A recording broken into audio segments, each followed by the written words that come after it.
Hello aspirants.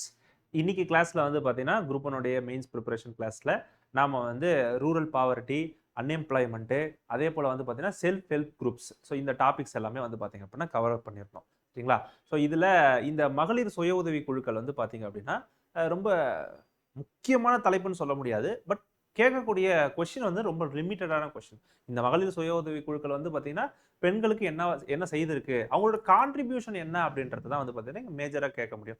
Financial கான்ட்ரிபியூஷன்றது நம்ம எல்லாருமே வந்து பார்த்தீங்க அப்படின்னா படிச்சிருப்போம். ஸோ ஃபினான்ஷியல் ரீதியாக நிதி உதவி ரீதியாக என்ன அவங்க செய்துகிட்டு இருக்காங்க அப்படின்னு பார்த்தோம். இது இல்லாம ரொம்ப இம்பார்ட்டன்ட்டா இன்னைக்கு கிளாஸ்ல பார்க்கும்பொழுது, ஃபினான்ஷியல் இன்க்ளூஷன தாண்டி அந்த செல்ஃப் ஹெல்ப் குரூப்ஸ் வந்து பார்த்தீங்கன்னா, பெண்களுக்காக எந்த வகையிலெல்லாம் வந்து பார்த்தீங்கன்னா துணை நிக்குது அப்படின்னு சொல்லிட்டு அவங்களோட கான்ட்ரிபியூஷன்ஸ் வேற என்னவா இருந்துச்சு அப்படின்றதெல்லாம் நீ கொஞ்சம் டீட்டெயில்டாவே பார்த்துருந்தோம். ஒரு உதாரணத்துக்கு தான் ஃபவுண்டேஷன் அப்படின்னு சொல்லிட்டு ஒரு அமைப்பு இருக்கு. ஒரு செல்ஃப் ஹெல்ப் குரூப் இருக்கு.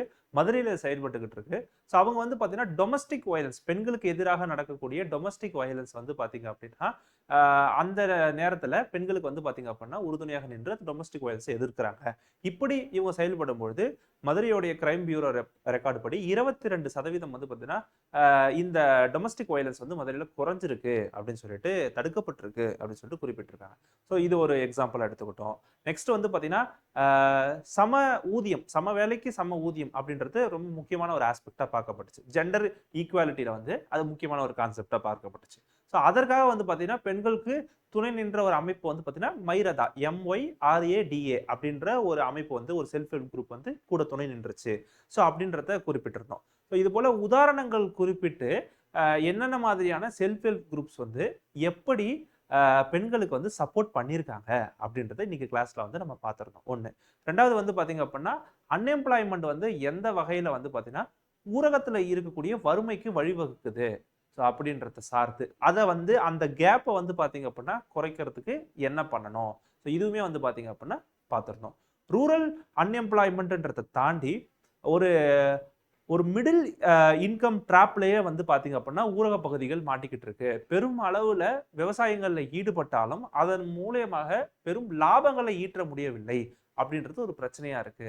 ஸோ இந்த பிரச்சனைக்கான முக்கிய காரணங்கள் என்ன? அப்ப லேண்ட் டிஸ்ட்ரிபியூஷன் இங்க சமமா இல்லைன்றது பிரச்சனை. அப்ப ஒரு ஆவரேஜா இங்க பாத்தீங்க அப்படின்னா 0.82 ஹெக்டார் தான் வந்து பாத்தீங்கன்னா ஒரு விவசாயிக்கு நிலமாக இருக்கு. இது வந்து ஒரு ஆவரேஜான ரிப்போர்ட்டா கருதப்படுது. அப்ப லேண்ட் பெருமளவுல இல்லாததுனால இவங்களால பெருமளவுல உற்பத்தியில ஈடுபட முடியல. அதிக லாபங்கள் ஈற்ற முடியல. ஸோ இது வந்து ஒரு மிடில் இன்கம் ட்ராப்புக்கு வழிவகுக்குது. அப்ப வேற என்னென்ன ஃபேக்டர்ஸ்லாம் மிடில் இன்கம் ட்ராப்புக்கு வழிவகுக்குது அப்படின்றத நம்ம பார்த்திருந்தோம். இந்த மாதிரியான ஆஸ்பெக்ட்ஸ்ல rural poverty, unemployment, self help groups இந்த 3 தலைப்பும் இன்னைக்கு கிளாஸ்ல பார்த்துருக்கோம். இதை பத்தி மேலும் டீட்டெயில்டா படிக்கிறதுக்கு இந்த வீடியோவை நீங்க பாருங்க. தேங்க்யூ.